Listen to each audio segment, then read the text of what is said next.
அப்புறம் நம்மகிட்ட highest move இருக்கிறதுலாம் பார்த்தீங்கன்னா இந்த இதுதான். இது வந்து பார்த்தீங்கன்னா பட்டை கிராம்பு மசாலாம்பாங்க. அதாவது இப்போ பிரியாணி செய்யும்போது வந்து எல்லாமே கலந்து போடுவாங்க. இதில் வந்து என்னென்ன ப்ராடக்ட்ஸ் இருக்குதுன்னு பார்த்தீங்கன்னா அன்னாச்சி பூ இருக்கும், பட்டை இருக்கும், பிரியாணி இலை இருக்கும், கல்பாசி இருக்கும், மராட்டி மொக்கு, ஏலக்காய், கிராம்பு இது எல்லாமே கலந்து இருக்கிறது தான் இந்த அட்டை. இந்த அட்டையில் பார்த்தீங்கன்னா 12 பீஸ் இருக்கும். இது வந்து 12 பீஸ் பேக் தான். இதில் வந்து 20 பீசஸ் பேக் நம்மகிட்ட கிடையாது. 12 பீஸ் இருக்கிறது தான் ஒரே சிங்கிள் அட்டை. இது பார்த்தீங்கன்னா உங்களுக்கு 10 ரூபா எம்ஆர்பி. இதில் வந்து நிறைய பேர் 5 ரூபாய்க்கு கொடுத்துட்ருப்பாங்க. நம்மகிட்ட 5 ரூபா பேக் அவைலபிளில் கிடையாது. 10 ரூபா இருக்குது. இது விட்டால் 30 ரூபா அட்டை இருக்குது. 30 ரூபா அட்டை வந்து யாராவது கேட்டாங்கன்னா மட்டும்தான் நாங்கள் அதை போட்டு தந்துட்டுருப்போம். அதிகமாக 30 ரூபா அட்டை வந்து நாங்கள் விற்கிறது கிடையாது. ஆனால் நீங்கள் கேட்டீங்க அப்படின்னா ஒரு 30 ரூபா அட்டை தேவைப்படுது அப்படின்னா வந்து நாங்கள் உங்களுக்கு 30 ரூபா அட்டையும் நாங்கள் வந்து போட்டு தந்துடுவோம்.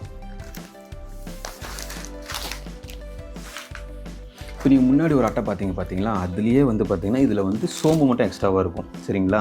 சோம்பு, கசகசா இதில் இருக்கும். இதுலேயும் அதே மாதிரி பார்த்தீங்கன்னா பிரியாணி இலை, பட்டை, அன்னாச்சி பூ, கிராம்பு, கல்பாசி, சோம்போடு சேர்த்து கசகசா இருக்கும்.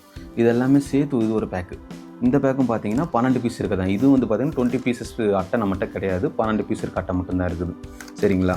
இது இல்லாமல் பார்த்தீங்கன்னா நம்மகிட்ட வந்து பிரியாணி இலை தனியாக, கிராம்பு தனியாக, சோடா உப்பும்பாங்க, குழம்பு மாவு போடுற சோடா உப்பு, சரிங்களா, சந்தனம், குங்குமம், சரிங்களா, அப்புறம் பார்த்தீங்கன்னா தனி முந்திரி, தனி திராட்சை, தனி ஏலக்காய், தனி பிரியாணி இலை, தனி மராட்டி மொக்கு, கருப்பு திராட்சை, பிஸ்தா, இந்த மாதிரி ஏகப்பட்ட ப்ராடக்ட்ஸ் வந்து நம்மகிட்ட வந்து தனித்தனியாக 10 ருபீஸ் சீட் வந்து நம்மகிட்ட அவைலபிள் இருந்துகிட்டே இருக்குது.